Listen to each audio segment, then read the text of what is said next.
Bienvenue sur Page à Page et merci d'être au rendez-vous pour un nouveau résumé. Le meilleur des mondes d'Aldous Huxley est un roman de science-fiction publié en 1932 qui plonge le lecteur dans une dystopie futuriste où l'humanité vit dans une société apparemment parfaite, mais en réalité profondément troublée.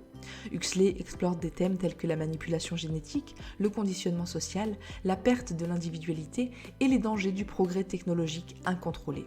Ce récit visionnaire, à la fois fascinant et inquiétant, interroge les notions de bonheur, de liberté et de moralité et offre une critique acerbe des dérives potentielles de notre quête d'un monde idéal.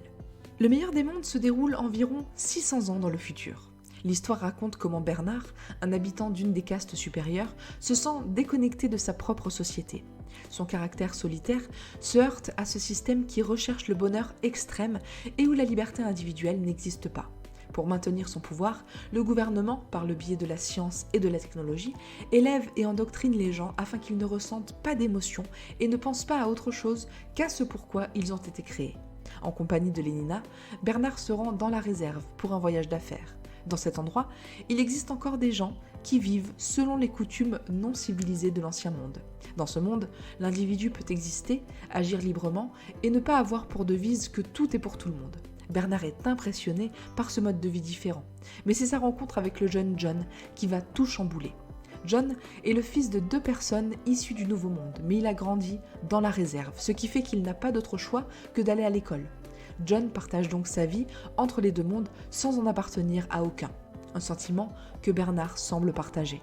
Bernard décide donc de retourner dans le Nouveau Monde et d'emmener John avec lui.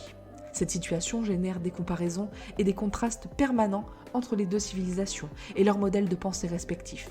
Celui qui souffre le plus de ce choc des cultures, c'est John, qui a l'impression d'être un simple objet d'étude. À la fin, désespéré de ne pas savoir où est sa place, John finit par se suicider. Et c'est tout pour ce résumé court du meilleur des mondes d'Aldous Huxley. Merci beaucoup de l'avoir suivi. Pour aller plus loin, je vous invite à découvrir notre résumé complet et détaillé de l'œuvre, toujours sur tonlivre.fr.